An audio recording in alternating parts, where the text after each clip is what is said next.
Hi, my name is Lauren O'Brien. I teach seventh grade global studies at Southern, and I just wanted to show you a little bit of how I use Newsela.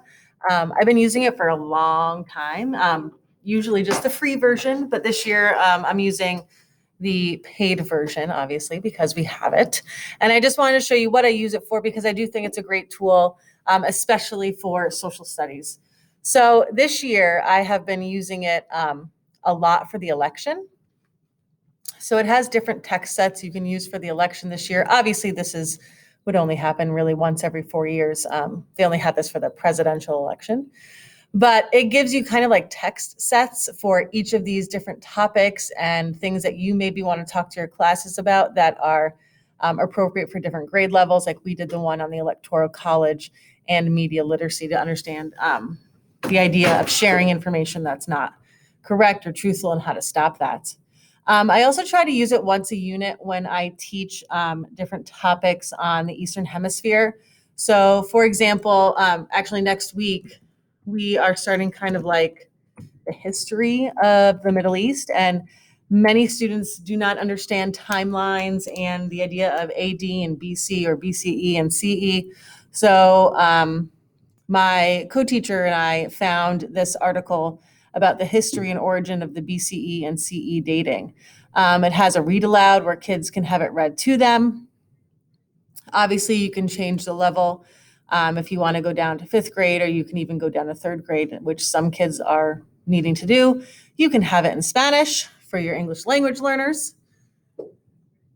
And then it also comes with some activities. Sometimes I do these, sometimes I don't.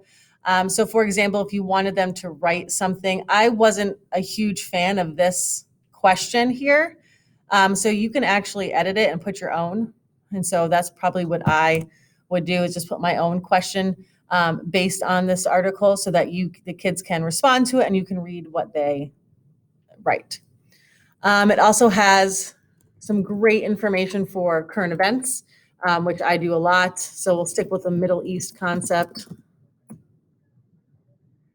And I have used many of these articles before, especially the refugee crisis. Not this one specifically, but ones about the refugee crisis before. And it has lots of different information that I could use to teach my classes about different current events. And you can even type in, another one we do is water scarcity,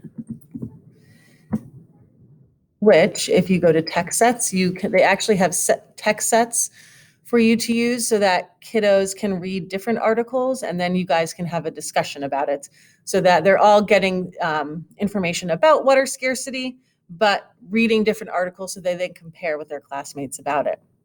Hopefully that gives you a little information about Newsela and why I use it. And thank you for listening.